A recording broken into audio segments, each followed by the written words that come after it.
बच्चों, इसके पहले मैंने आपको वीडियो नंबर 1 सैटरडे को भेजा था।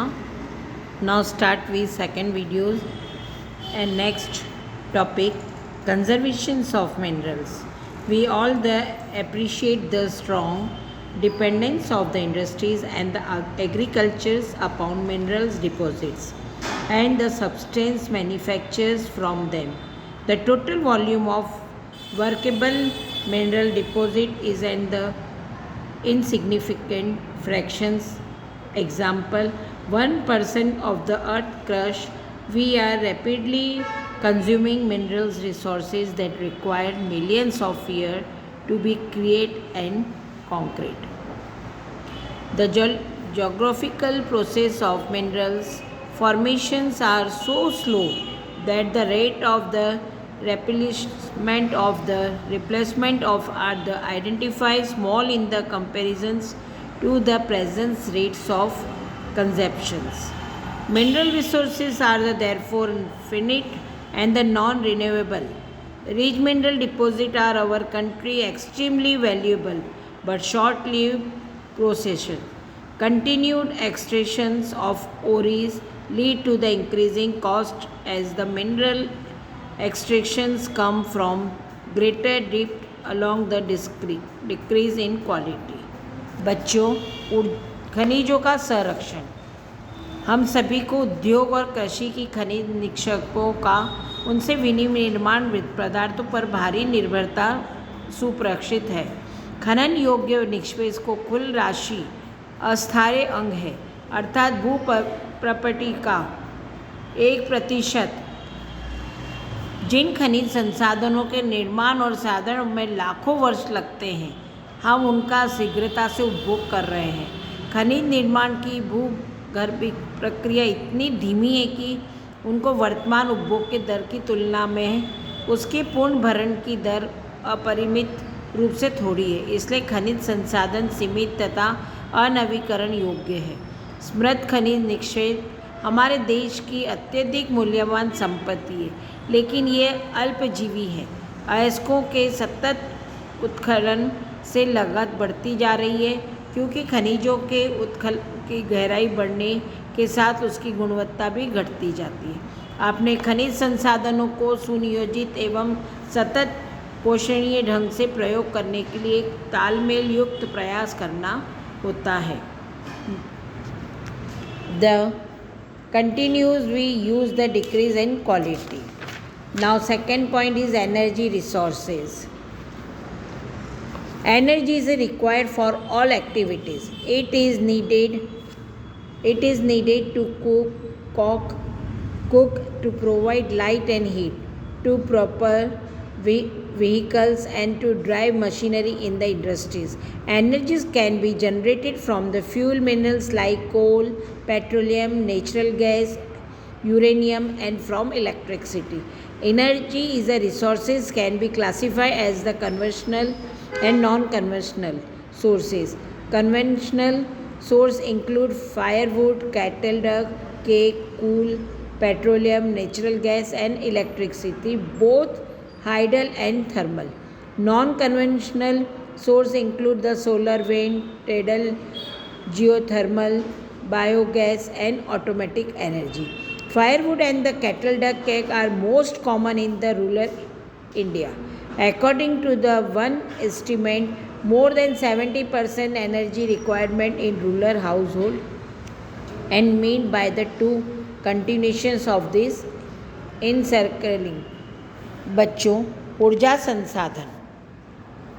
संसाधन सभी क्रियाकलापों के लिए आवश्यक है। खाना पकाने में, रोशनी व ताप के लिए, गाड़ियों के संसाधन तथा उद्योगों में मशीनों के संचालन में ऊर्जा की आवश्यकता होती है। ऊर्जा का उत्पादन ईंधन खनिजों जैसे कोयला, पेट्रोलियम, प्राकृतिक गैस, यूरेनियम तथा विद्युत से किया जाता है। ऊर्जा संसाधनों को परंपरागत और गैर परंपरागत साधनों में वर्गीकृत किया जा सकता है। परंपरागत साधनों में लकड़ी है, उपले हैं, कोयला, पेट्रोलियम, प्राकृतिक गैस तथा विद्युत। दोनों जल विद्युत और ताप विद्युत सम्मिलित किए जा सकते हैं। गैर परंपरागत साधनों में सौर, पवन, ज्वारीय, भूतापीय, बायोगैस तथा परमाणु ऊर्जा शामिल किए जाते हैं। ग्रामीण में भारत में लकड़ी व उपले बहुतायत में प्रयोग किए जाते हैं। एक अनुमान के अनुसार ग्रामीण घरों में आवश्यक ऊर्जा 70% से अधिक इन दो साधनों से ही प्राप्त होता है, लेकिन अब घटते वन क्षेत्र के कारण इनका उपयोग करते रहना कठिन होता जा रहा है। The conventional sources of energy. Coal. In India, coal is the most abundantly available fossil fuel. It provides a substantial part of the nation energy need. It is used for power generations and supply energy to industry as well as for domestic needs. India is highly dependent on the coal for meeting its commercial energy required. As you are already aware that the coal is a form due to the compressions of plant materials over millions of years. Coal therefore is found in variety of forms of depends on the degree of compressions. Decline plant is a swamp product peat which has the low carbon and high moisture content and low heating capacity. बच्चों, परंपरागत ऊर्जा के स्रोत। कोयला। पहला है कोयला। भारत में कोयला बहुतायत में पाया जाने वाला जीवाश्म ईंधन है। ये देश की ऊर्जा की आवश्यकता को महत्वपूर्ण भाग प्रदान करता है। इसका उपयोग ऊर्जा उत्पादन तथा उद्योगों के घरेलू ज़रूरतों के लिए ऊर्जा की आपूर्ति के लिए किया जाता है। भारत अपनी वाणिज्य ऊर्जा आवश्यकता की पूर्ति हेतु मुख्यतः कोयले पर ही निर्भर है। जैसा कि आप पहले से ही जानते कि कोयले का निर्माण पादप पदार्थों के लाखों वर्षों तक संपीड़न से हुआ है, इसलिए संपीड़न की मात्रा, गहराई और दबने के समय के आधार पर कोयला अनेक रूपों में पाया जाता है। दलदलों में क्षय होते हुए पादपों में से पीट उत्पन्न होता है, जिसमें कम कार्बन, नमी की उच्च मात्रा व निम्न ताप क्षमता होती है। लिग्नाइट एक निम्न कोटि का भूरा कोयला होता है। ये मुलायम होने के साथ अधिक नमी युक्त होता है। लिग्नाइट के प्रमुख भंडार तमिलनाडु के नवेली में मिलते हैं और विद्युत उत्पादन के प्रयोग किए जाता है। गहराई में दबे तथा अधिक तापमान में प्रभावित कोयले को विद्युत विनिमय कोयला भी कहा जा सकता है। Coal that has been buried deep and subtracted of the increased temperature is the bituminous coal. It is the most popular coal in the commercial use. Metallurgical coal is a high-grade bituminous coal which has the special value for smelting iron is the blast furnace. In India, coal occur in the rock series of two main geological ages, namely Gondwana and the little over 2000 million years in age, and in tertiary deposit which are the only about 55 million years old. The major resources of Gondwana coal, which are metallurgical coal, are located in the Damodar Valley, West Bengal and Jharkhand. And tertiary coal occur in the northeastern state of Meghalaya, Assam, Arunachal Pradesh and Nagaland. Remember, coal is a bulky material which loses weight on use. It is reduced to ash. Hence, heavy industries and thermal power stations are located on the near the coal fields. बच्चों, भारत में कोयले दो प्रमुख भूगर्भिक युगों के शैल क्रम में पाया जाता है। एक गोंडवाना जिसकी आयु 2000 लाख वर्ष से कुछ अधिक है, और दूसरा टर्शियरी निक्षेप जो लगभग 55 लाख वर्ष पुराने हैं। गोंडवाना कोयले जो धातु शोधन कोयला है के प्रमुख संसाधन दामोदर घाटी, पश्चिम बंगाल और झारखंड में पाए जाते हैं, जो महत्वपूर्ण कोयला क्षेत्र है। गोदावरी महानदी, सोन व वर्षा नदी घाटियों में भी कोयले का जमाव पाए जाते हैं।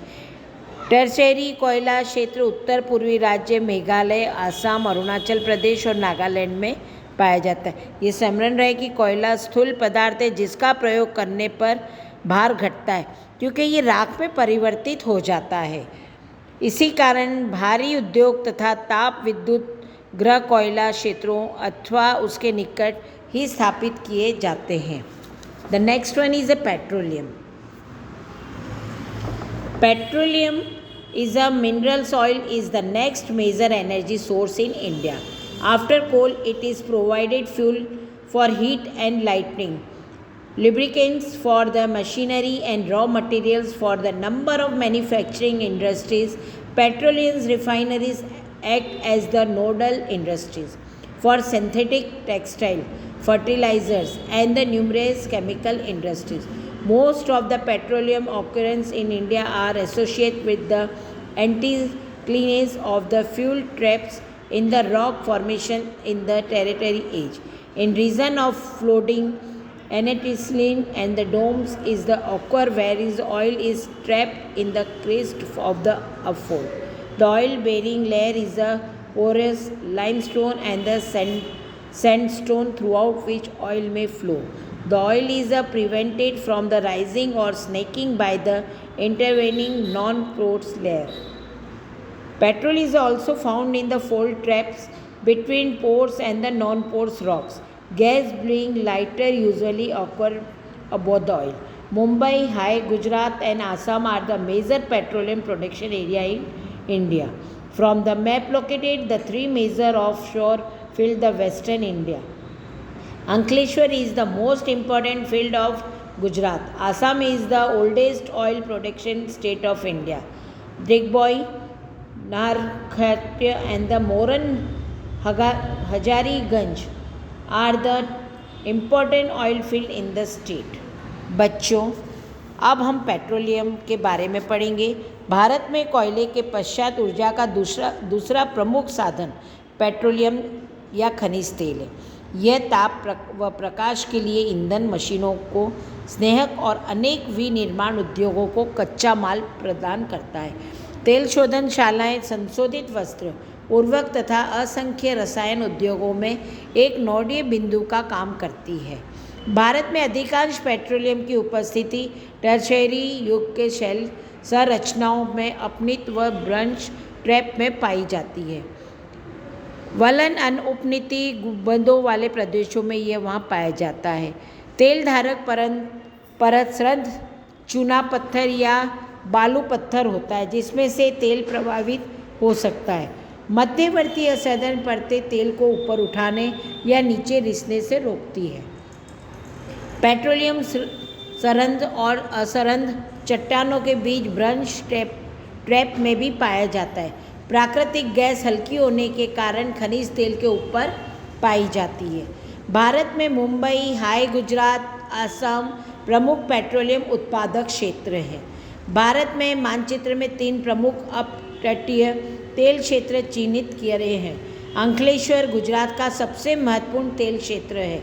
असम भारत का सबसे पुराना तेल उत्पादक राज्य है और डिगबोई, नहरकटिया और मोरन हुग रीजन इस राज्य के महत्वपूर्ण तेल उत्पादक क्षेत्र हैं। Now the third one is a natural gas.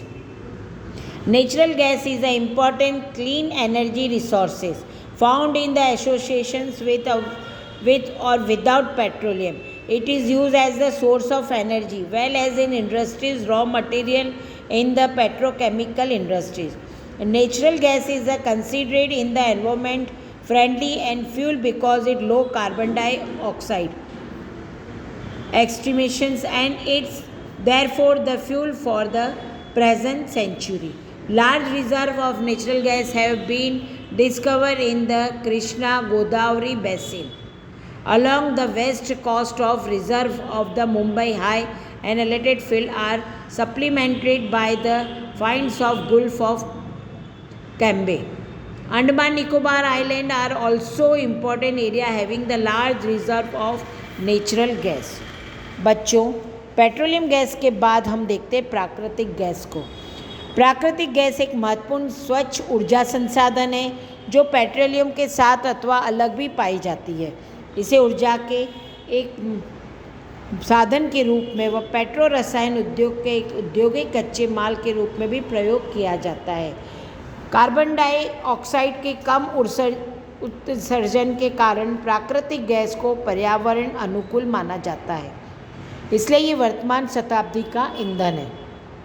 Krishna Godavari नदी बेसिन में प्राकृतिक गैस के विशाल भंडार खोजे जाते हैं और पश्चिमी घाट के साथ ही मुंबई हाई और स्निग्ध क्षेत्रों में खंबात की खाड़ी में पाए जाने वाले तेल क्षेत्र संपूरित करते हैं। अंडमान निकोबार द्वीप समूह में भी महत्वपूर्ण क्षेत्र है जहाँ प्राकृतिक गैस के विशाल भंडार पाए जाते हैं। The electricity has such a wide range of applications in the today world that it is per capita consumption it is considered as the index of development. Electricity is generated mainly the two ways: by running water which drives hydro turbines to generate hydroelectricity, and by burning other fuels such as coal, petroleum, natural gas to drive turbines to produce thermal power.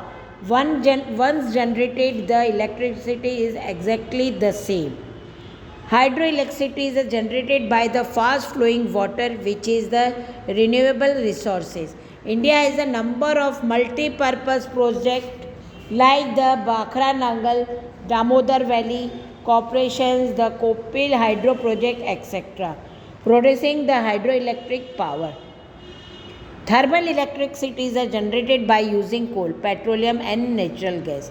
The thermal power station use non-renewable fossil fuel for generation and electricity. बच्चों, इसी प्रकार हम प्राकृतिक gas के बाद देखेंगे विद्युत। आधुनिक विश्व में विद्युत के अनुप्रयोग इतने ज़्यादा विस्तृत हैं कि उनके प्रति व्यक्ति का उपभोग का विकास सुसंचक माना जाता है। विद्युत मुख्यतः दो प्रकार के उत्पन्न की जाती है। एक प्रवाहित जल से जो हाइड्रो टर्बाइन चलाकर जल विद्युत उत्पन्न करता है। दूसरा है अन्य ईंधन जिसे कोयला, पेट्रोलियम, प्राकृतिक गैस को जलाने से टर्बाइन चलाकर ताप विद्युत उत्पन्न की जाती है। एक बार उत्पन्न हो जाने के बाद विद्युत एक जैसी ही होती है। तेज बढ़ते जल से जल विद्युत उत्पन्न की जाती है जो एक नवीनीकरण योग्य संसाधन है। भारत में अनेक बहुउद्देशीय परियोजनाएं जो विद्युत ऊर्जा उत्पन्न करती, जैसे भाखरा नागल, दामोदर घाटी कॉरपोरेशंस और कोपिली हाइडल परियोजना आदि। ताप विद्युत कोयला, पेट्रोलियम तथा प्राकृतिक गैस के प्रयोग से उत्पन्न की जाती है। ताप विद्युत गृह अनवीकरण योग्य जीवाश्मी ईंधन का प्रयोग कर विद्युत उत्पन्न करती है। अपने राज्य के ताप विद्युत गृह की जानकारी एकत्र कीजिए और उसके प्रयुक्त भी आपको करना है। अब सेकंड है nucleus non conventional source of energy. The growing consumptions of energy has resulted in the country becoming the increasingly dependent on the fossil fuels such as coal, oil and gas. Rising price of oil and gas and their potential shortage have the rise uncertain about the security of energy supply in future, which is the turn has the serious repercussions of the growth of national economy. Moreover, the increasing use of fossil fuel also causes serious environmental problem. India is blessed with an abundance of the sunlight, water, wind, biomass. It has the largest program for the development of their renewable energy resources. बच्चों, गैर परंपरागत ऊर्जा के साधन। ऊर्जा के बढ़ते उपभोग से देश को कोयला, तेल, गैस जैसे जीवाश्मी ईंधनों पर अत्यधिक निर्भर कर दिया है। गैस व तेल की बढ़ती कीमतों तथा इनकी संभाव्य कमी ने भविष्य में ऊर्जा आपूर्ति की सुरक्षा के प्रति अनिश्चितताएं उत्पन्न कर दी है। इसमें राष्ट्रीय अर्थव्यवस्था की वृद्धि पर गंभीर प्रभाव पड़ते हैं। भारत में धूप, जल तथा जीवन भार साधनों में भी समृद्ध है। भारत में नवीनीकरण योग्य ऊर्जा संसाधनों के विकास हेतु बृहत कार्यक्रम भी बनाए गए हैं। अतः नवीकरण योग्य ऊर्जा संसाधनों जैसे सौर ऊर्जा, पवन ऊर्जा, जवीय ऊर्जा, जैविक ऊर्जा तथा अविष्ट पदार्थ जनित ऊर्जा के उपयोग से भी बहुत ज़रूरत है। ये ऊर्जा गैर परंपरागत साधन ही कहलाते हैं। Now nucleus or atomic energy. It is the obtained by the electric of the structures of atoms. When the such as the electricians of made much energy is the realized in the form of heat, and this is used of generate the electric power, uranium and thorium, which are the available in the Jharkhand and the Aravalli range of Rajasthan, are used of generate automatic or nucleus power. बच्चों, second है सौर ऊर्जा। भारत एक उष्ण कटिबंधीय देश है। यहाँ पर सौर ऊर्जा के दोहन और असीम संभावना है। फोटोवोल्टाइक प्रौद्योगिकी द्वारा धूप को सीधे विद्युत में परिवर्तित किया जाता है। भारत के ग्रामीण तथा सुदूर क्षेत्रों में सौर ऊर्जा तेजी से लोकप्रिय हो रही है। सौर ऊर्जा के प्रयोग में ग्रामीण घरों में उपलों और लकड़ी का निर्भरता को न्यूनतम किया जा सकेगा। फलस्वरूप पर्यावरण संरक्षण में योगदान देगा और कृषि में भी खाद्यान्न का उत्पादित करा जाएगा। Now solar energy, wind and power. Solar energy is a tropical country. It has the enormous possibilities of tapping the solar energy. Photovoltaic technology convert the sunlight directly into electricity. Solar energy is a fast becoming popular of running different parts of India, which will minimize the dependence of rural household and firewood and duck cakes, which is the 10 well the contribution of environment conservation and adaptive supply. The wind power.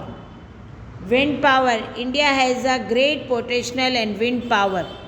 The largest wind farm cluster is located in the Tamil Nadu from Nagarcoil and the Madurai. Apart from this, Andhra Pradesh, Karnataka, Gujarat, Kerala, Maharashtra, Lakshadweep have the important wind farms. Nagarcoil and the Jaisalmer are well known for the effective use of wind energy in the country. बच्चों, पवन ऊर्जा। भारत में पवन ऊर्जा का उत्पादन महान संभावना है। भारत में पवन ऊर्जा फॉर्म के विशाल पेटी तमिलनाडु में, नागरकोइल में, मदुराई तक अव्यवस्थित है। इसके अतिरिक्त आंध्र प्रदेश, कर्नाटक, गुजरात, केरल, महाराष्ट्र तथा लक्षद्वीप में महत्वपूर्ण पवन ऊर्जा का फॉर्म है। नागरकोइल और जैसलमेर देश के पवन ऊर्जा प्रणाली के प्रमुख प्रयोग के लिए किए जाते हैं। Now biogas. Shrubs, farm waste, animals and human waste are used to produce biogas for domestic consumption of rural area. Decompositions of organic matter of yield gas which has higher thermal efficiently in the comparisons to kerosene, drug cake and charcoal. Biogas plants are set up of the municipal, cooperative and the individual level. The plants using cattle dung and known as the gobar gas plant in rural India. बच्चों, biogas ग्रामीण इलाकों में झाड़ियों, कृषि अपशिष्ट, पशुओं और मानव जनित अपशिष्ट उपयोग से घरेलू उपभोग हेतु बायोगैस उत्पन्न की जाती है। जैविक उत्पादनों पदार्थ का अपघटन से गैस उत्पन्न होती है जिसकी तापीय क्षमता मिट्टी के तेल, उपलों और चारकोल की अपेक्षा अधिक होती है। बायोगैस संयंत्र नगरपालिका, सहकारिता तथा निजी स्तर पर लगाए जाते हैं। पशुओं का गोबर प्रयोग करने वाले संयंत्र ग्रामीण भारत में गोबर गैस प्लांट के नाम से भी जाने जाते हैं। ये किसानों को दो प्रकार से लाभान्वित करते हैं, एक ऊर्जा के रूप में और दूसरा उन्नत प्रकार के उर्वरक के रूप में। बायोगैस अब तक पशुओं के गोबर का प्रयोग करने से सबसे दक्ष है। यह उर्वरक की गुणवत्ता को बढ़ाता है और उपलों और लकड़ियों को जलाने से होने वाले वृक्ष के नुकसान को रोकता है। The tidal energy. Oceanic trade can be used in generate the electricity. Float gate dam are built across the inlets. During the high tide, water flow into the inlet and gets trapped when the gates is closed. After the tide falls outside the float gates, the water returned by the float gates flow back to the power to the sea way of pipe and carries the throughout the power generate turbine. In India, the Gulf of Khambat, the Gulf of Kutch in Gujarat on the western coast of Gangetic Delta is Sundarban region of West Bengal provide ideal conditions for the utilizing tidal energy. बच्चों, ज्वारीय ऊर्जा क्या होता है? महासागरीय तरंगों का प्रयोग विद्युत उत्पादन के लिए किया जाता है। सक्रिय खाड़ी के आर पार बाढ़ द्वारा बनाकर बांध बनाए जाते हैं। उच्च ज्वार में इस सक्रिय खाड़ी नुमा प्रवेश द्वार से पानी भीतर भर जाता है और द्वार बंद होने पर बांध में ही रह जाता है। बाढ़ द्वार के बाहर ज्वार उतरने पर बांध का पानी को उसी रास्ते पाइप द्वारा समुद्र की तरफ बहाया जाता है, जो इसे ऊर्जा उत्पादक के टरबाइन की ओर ले जाता है। भारत में खंबात की खाड़ी, कच्छ की खाड़ी तथा पश्चिम तट के गुजरात में, पश्चिम बंगाल में, सुंदरवन क्षेत्र में, गंगा के डेल्टा में ज्वारीय तरंगों द्वारा ऊर्जा उत्पन्न करने का आदर्श दर्शाए उपस्थित है। The Goa thermal energy. Goa thermal energy refer to the heat and the electricity produced by the using the heat from the internal of the earth. Geothermal energy estate the because the earth grow progressively hotter with the increasing depth, where the geothermal gradient is the high. High temperatures are found at the shallow depth. Groundwater in the such area absorb heat from the rock and become hot. It is so hot that when it is rise to the earth, the surface it turn into the steam. This steam is used to drive turbine and generate electricity. There are several hundred hot springs in the India. बच्चों, ज्वारीय ऊर्जा के बाद हम भूतापीय पढ़ेंगे। पृथ्वी के आंतरिक भागों में ताप का प्रयोग उत्पन्न किए जाने वाली विद्युत की भूतापीय ऊर्जा कहते हैं। भूतापीय ऊर्जा इसलिए अस्तित्व में होती है क्योंकि बढ़ती गहराई में के साथ पृथ्वी प्रगामी में ढंग से तप्त होती जाती है। जहाँ भी भूतापीय प्रवणता अधिक होती है वहाँ उथली गहराई पर भी अधिक तापमान पाया जाता है।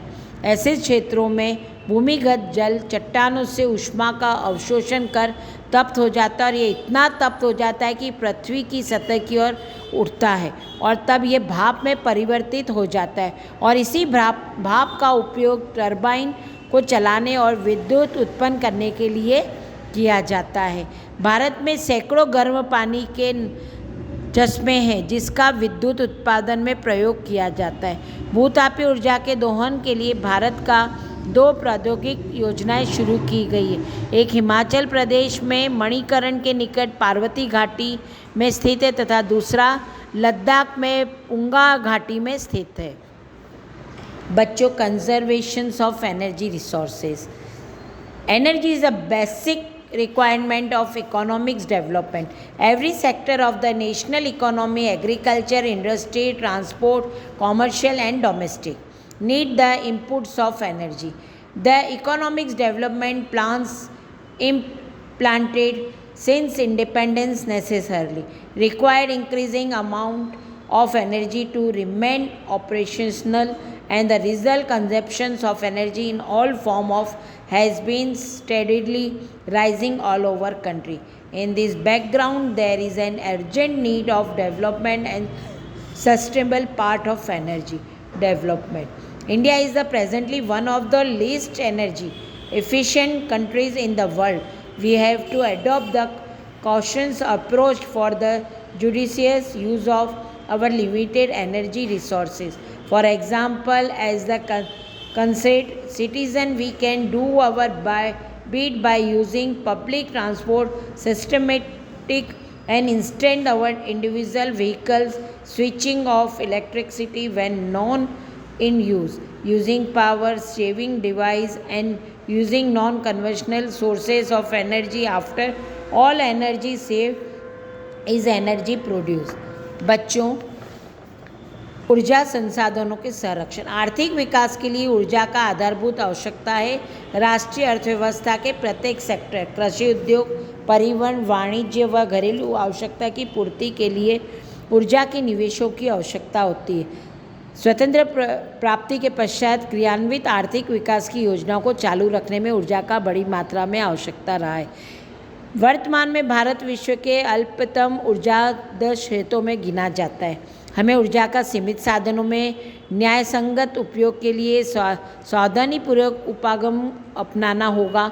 उदाहरण के लिए एक जागरूक नागरिक के रूप में हम यातायात के लिए निजी वाहन की अपेक्षा सार्वजनिक वाहन का उपयोग करके, जब प्रयोग न हो रही हो तो बिजली बंद करके विद्युत की बचत करने वाला उपकरणों का प्रयोग से तथा गैर पारंपरिक ऊर्जा साधनों के प्रयोग से हम अपना छोटा योगदान दे सकते हैं। आखिरकार ऊर्जा की बचत ही ऊर्जा का उत्पादन है। हो गया बेटे? समझ में आ गया? मैं इसलिए बोलती हूँ जब मैं करती हूँ ना तो ध्यान से सुन लिया करो।